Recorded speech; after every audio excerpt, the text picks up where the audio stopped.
Familia y Juventud, un programa que le ayudará a fortalecer la fe y a vivir mejor cada día. Muy buenos días, amigos queridos del alma. Les deseamos bendiciones del Señor. Es lo que rogamos en la medida de lo posible, con nuestras modestas oraciones, para que el Señor derrame a raudales esas bendiciones en salud, en prosperidad, en amor, en bondad, en mansedumbre, en templanza. Todas esas bendiciones en salud, en trabajo. Virgen Santísima, es que hay tanto por qué darle gracias a Dios, pero particularmente rogarle que bendiga los núcleos familiares de ustedes, sus trabajos, sus cultivos, sus industrias, sus comercios. Y es lo que podemos hacer constante y permanentemente por ustedes. Esta mañana estamos muy contentos, como solemos estarlo, a la par de muy agradecidos con Dios y obviamente con ustedes por la amabilidad de permitirnos ingresar en sus hogares o en sus lugares de trabajo, porque hay guardas de seguridad que nos hacen saber que como están llegando al trabajo ponen nuestro programa. Darle las gracias también a unas señoras que un día de estos me decían en la feria del agricultor de Atillo: don Víctor, nosotros le vemos siempre, y eso lo agradecemos mucho, de verdad, que somos agradecidos profundamente. Vale también para algunos de los empleados de los, ¿cómo se llama? Para no decir nombre de alguno, los automercados, ya dije uno, los más por menos, ya dije otro, los hipermás, que cuando vamos ahí de compras nos hacen el favor de decirnos que nos miran. Lo mismo que saludo con mucho cariño a enfermeras y personal de los hospitales que también cuando nos encontramos por ahí en la calle nos hacen ese favor de decirnos que miran nuestros programas. Y gracias al coadjutor de una parroquia que me dijo: don Víctor, sus programas de televisión muchas veces me ayudan para la organización de mi homilía para tal domingo. Gracias, le dije, padre, de lo profundo de mi corazón, porque imagínese usted qué belleza que alguna frase, alguna idea o el contenido todo de nuestros programas sean de utilidad para enriquecer a otras muchas personas. Asimismo, pues obviamente quiero recordarles, aunque en un ratito va a aparecer por ahí impreso, el teléfono o el número telefónico de nuestra sede, la Casa de Nazaret, 22 19 21 21. Ahí nos pueden solicitar una cita para consejería. Yo atiendo parejas. Tengo un compañero muy querido de Familia y Juventud que atiende personas solas, porque a veces hay personas que van solas porque el marido todavía no quiere, porque la señora todavía no desea. Yo prefiero atender parejas por mi escasez o mi estrechez de tiempo. Mejor me siento con la pareja y suscito un diálogo y conversamos. Pero ustedes son los que pueden decirnos la manera en que podemos servirles, si podemos ayudarles. Recuerden también que en nuestra agenda de este año 2010 hay espacio para visitar en un fin de semana a su comunidad. Es cuestión de que quieran. Tenemos un taller para servidores de la iglesia, ministros extraordinarios de la comunión, lectores, catequistas, evangelizadores, vaya, hasta los que recogen la ofrenda en las misas. Hasta para eso se necesita prepararse. Y entonces, si contamos con la anuencia del señor cura párroco y podemos ir a servirles, con muchísimo gusto. Saludo con mucho cariño a los diferentes movimientos de apostolado a nivel nacional con quienes tenemos nosotros muy buenas relaciones a través de las pastorales en las cuales participamos. Don Víctor, me dijo aquel amigo, yo deseaba que la tierra me tragara.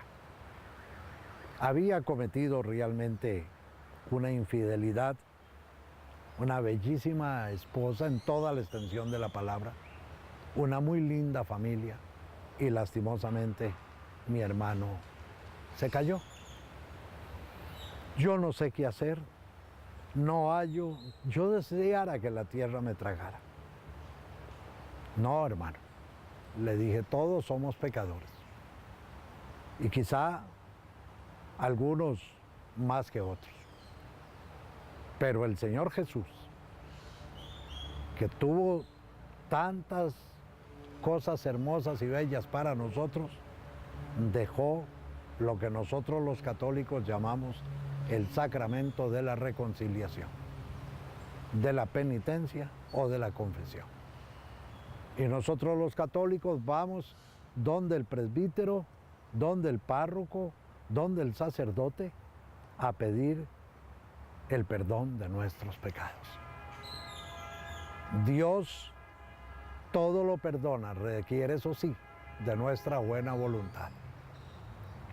Nos va a absolver de nuestro pecado mediante la confesión privada y oral. Y entonces se nos abren las puertas para poder en la próxima Eucaristía acercarnos a recibir el pan de vida, al mismo Señor y Dios nuestro Jesucristo. Obviamente debe de haber una actitud de cambio, obviamente debe de haber un deseo mediante el arrepentimiento de conversión y empezar esta nueva etapa de nuestro caminar. La primera carta del apóstol San Juan, en el capítulo 1 y en el verso número 9, nos dice: si confesamos nuestros pecados, Él es fiel y justo para perdonar nuestros pecados y limpiarnos de toda maldad. Palabra de Dios, te alabamos, Señor. ¿Quién no ha infringido la ley de Dios? ¿Quién no ha ofendido la imagen de Dios en una persona, llegando al pecado con ella, de la índole que sea? Hasta la murmuración es pecado. Y ni qué decir de situaciones más graves, aunque yo no soy quien para decir esto es leve, esto es mediano y esto es grave, pero nosotros a través de nuestra conciencia tenemos claro cuál es la gravedad de nuestra falta. Transgredir la ley de Dios, transgredir los mandatos de la Iglesia, conllevan pecado. Yo sé, me dijo una esposa, que yo tengo que perdonar a mi marido, pero no siento dentro de mí cómo hacerlo. Señora, le dije, ¿cuál de los dos está más enfermo? ¿Él que cayó en ese pecado o usted que sabiendo que debe de perdonarle porque él le pidió perdón no haya cómo hacerlo? Se quedó reflexionando y me dice, yo no había pensado en eso. Le digo, un corazón de piedra incapaz de perdonar realmente, yo me atrevo a decir que no ha disfrutado nunca de las delicias del perdón. Y voy más allá, ni que rezar el Padre Nuestro, cuando decimos al Señor, perdona nuestras ofensas, como también nosotros hemos perdonado a quienes nos ofenden. Pero no crea que solamente usted se ha sentido así que no haya cómo perdonar. Recuerde que es un don, es un regalo de Dios, pero es una actitud nuestra también como consecuencia de ese regalo de Dios. Por ser perdonado, yo soy capaz de perdonar. Y el mismo Señor lo dice, en el Evangelio, en la medida en que ustedes perdonen, así recibirán perdón de parte del Padre Celestial. Nosotros personalmente no poseemos la capacidad de perdonar. Únicamente somos capaces de perdonar porque Dios, lo sabemos, nos ha perdonado a nosotros. Entonces, cuando nos damos cuenta de esta verdad, pregunto, ¿quiénes somos nosotros para no perdonar a los demás? ¿Qué autoridad poseemos para decir, esto yo no te lo perdono? ¿Quién está más enfermo? ¿El que pecó, el que falló, o usted que se niega a perdonar? Es que tantas veces me lo hizo. Ay, Señor, dijo Pedro, he de perdonar las faltas de mi hermano hasta 7 veces. Pedro, 70 veces 7. ¿Sabría el Señor, sí o no, que íbamos a fallar? Obviamente. Claro, una cosa es la tolerancia y otra es la alcahuetería.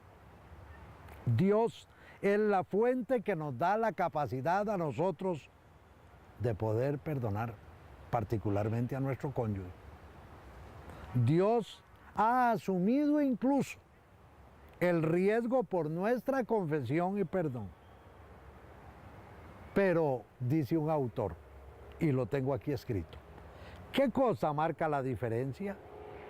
La diferencia es un hombre clavado en el madero de la cruz, allá en el monte, entregando su vida en profunda agonía por los pecados del mundo. Esa es la gran diferencia. Si no miramos a Jesús muriendo en la cruz, no vamos a ser capaces de perdonar el pecado, la agresión, la ofensa, la falta de ese hermano. Hay que mirar a Jesús. Aquella canción que dice, una mirada de fe, una mirada de amor, es lo que puede salvar al pecador. Y si miramos a Cristo Jesús, Él nos perdonará. Y sabiéndonos perdonados por Él, entonces y solo entonces, hermanos de mi alma, seremos capaces de perdonar. Obviamente siempre, lastimosamente, solemos guardar en el intelecto, en la mente, la ofensa que el otro me hizo. Obviamente se hiere la relación, obviamente se maltrata a tal manera, la herida es profunda, pero hay que pedir sanación a través de el sabernos también perdonados nosotros.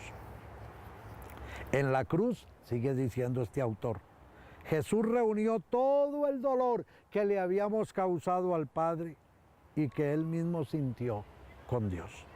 Él sintió el mismo dolor que Dios cuando le volvemos la espalda para ir detrás de las cosas cotidianas de nuestra vida.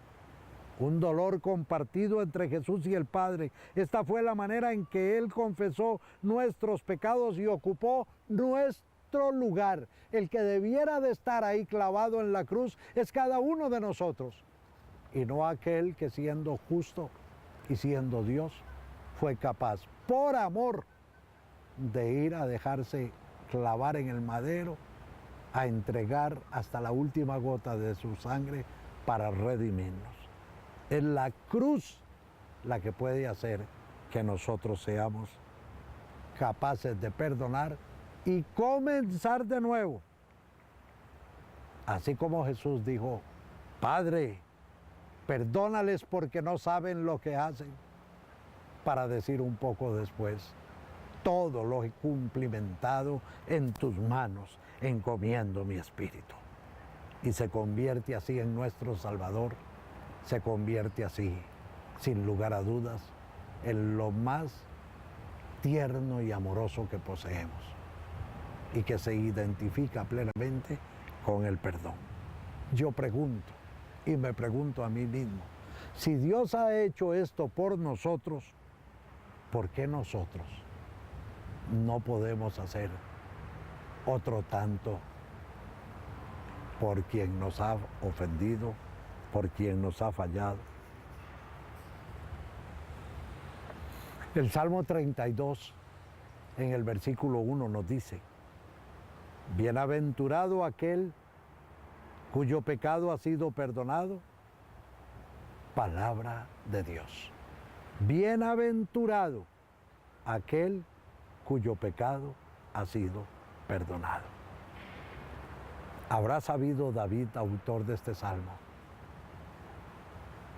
lo que estaba diciendo, lo que estaba cantando? ¿Cómo trató David de cubrir su adulterio? Asesinando, agravando mal la cosa. Era tal su arrepentimiento, era tal su conflicto de conciencia descrito en este salmo, que yo lo invito, léalo, para que le sirva a usted también de experiencia. Todos somos pecadores y todos en algún momento vamos a pecar, porque la carne es flaca, el espíritu es fuerte. Y el salmista utiliza 3 términos que yo quiero compartir esta mañana con usted: transgresión, pecado e iniquidad. Y se las voy a explicar. Transgresión es caminar hacia una esclavitud ya conocida. Peco y peco y peco y peco en lo mismo. ¿Y el propósito de enmienda?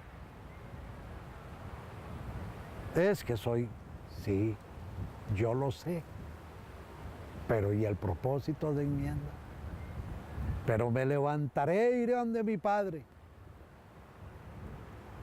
Pecado es la pérdida del camino y la iniquidad es la interna perversidad moral.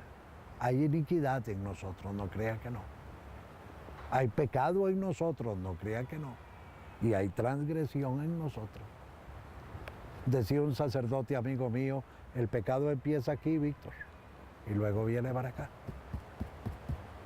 Una mente ya pecó y va para el corazón y viene la transgresión.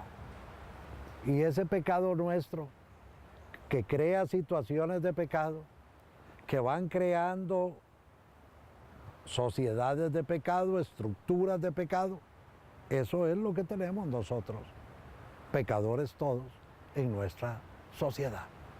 Una sociedad pecadora. Que si todos nos lo proponemos, y yo primero, a cambiar, haremos una sociedad más digna, una sociedad mejor. ¿Cómo le explicaría a usted a alguien lo que es el perdón? Si para usted esto no tiene importancia, si para usted esto no significa nada, bueno, yo le concedo que usted, por falta de fe o por no querer aceptar las verdades de las Sagradas Escrituras y las enseñanzas del Magisterio, pues usted no participe en nada. Pero déjenos a quienes participamos. Déjenos. Oh, hipócritas, déjenos. Nosotros estamos en un camino y queremos seguirlo caminando, no el de pecado, sino el de que nos marca el Señor Jesús, el del agradecimiento por su muerte, pero particularmente por su resurrección. Nosotros queremos seguir caminando. Déjennos, por favor. Hay que cancelar esa deuda. ¿Cancelar con quién? Con Dios primero y con aquel que ofendimos, que maltratamos. Es propio de una persona agradecida cancelar la deuda. Porque cuando nosotros somos capaces de perdonar la ofensa, la humillación, el rechazo e incluso la infidelidad del cónyuge, nos vamos a sentir como si le hubiéramos ayudado a quitarle una carga de encima. Me libre Dios de que venga esa pareja suya, ese cónyuge suyo, y le diga: mi hija o mi hijito, perdóname, y usted le diga: eso no te lo perdono. Si usted supiera lo que está diciendo. yo no sería capaz nunca. Porque así como suelo, cuando tengo que hacerlo, pedir perdón, que es humillarse delante de la persona que humillamos. Es humillarse. Cuesta, no crea que no. Pero no estamos llamados a ser humildes. Entonces, tenemos que ser humildes. El pecado es horrible y por eso hay que echarle fuera. Fuera de nuestra vida, fuera de nuestra relación, fuera de nuestra familia. Porque podemos perdonar a otros, ¿por qué no? Si nosotros hemos sido perdonados, yo pregunto, ¿y por qué no? ¿Acaso Jesús de Nazaret no perdona nuestros pecados? ¿Acaso no le dijo a Pedro, y repito, 70 veces 7? ¿Acaso no nos dice, tengan compasión, misericordia para el que yerra, para el que peca? ¿Por qué no? Claro, se podría pensar perfectamente. Entonces, el que peca y reza empata. No, eso es una charlatanería que jamás debemos de vivir de esa manera. Pecamos, examinamos, arrepentimos, proponemos, confesamos y estamos en paz con Dios. ¿No es acaso lo que anhelamos y lo que deseamos? Tener paz con Dios. Por eso es que este Salmo 32 no solamente nos habla de que Dios nos cuida, sino que nos va a seguir cuidando. De que Dios nos instruye, nos aconseja a través particularmente del magisterio de la Iglesia. Él desea que nosotros nos comprometamos a usar esta mente que nos ha dado, esa conciencia que mora en nosotros para darnos cuenta de la realidad de lo que ha venido sucediendo. Finalmente, usted se va a regocijar sin lugar a dudas cuando obtiene el perdón de la persona a la que usted hirió. ¿Y usted cree que a un hijo no hay que pedirle perdón? Por supuesto. Ahora, yo quiero hacer una aclaración, porque muchas veces se nos haga pelodismo. Si usted cometió una infidelidad, como la que usted me está entendiendo, yo le hablo, ¿por qué corre a decírselo a su cónyuge? ¿Quién le dijo vaya primero a decírselo a él o a ella? ¿Su director espiritual? ¿Su confesor? Yo me temo que no. Ahora, si él le dice vaya a converse con él o con ella, hágalo. Pero de lo contrario, esas heridas que se provocan al revelar con lujo de detalles lo que sucedió, ¿quién las sana después? Hay muchas cosas que quedan en la intimidad del sacramento. Allí, donde encontramos la mano extendida de Jesús para abrazarnos, porque si alguien entiende de nuestra debilidad, es precisamente Jesús de Nazaret, el Señor de señores, el amor hermoso. Soy Víctor Cordero de Familia y Juventud. Al darles las gracias les recuerdo de hoy en 8, a la misma hora y a través de este mismo canal. Buenos días, muchas gracias. Familia y Juventud, un programa que le ayudará a fortalecer la fe y a vivir mejor cada día.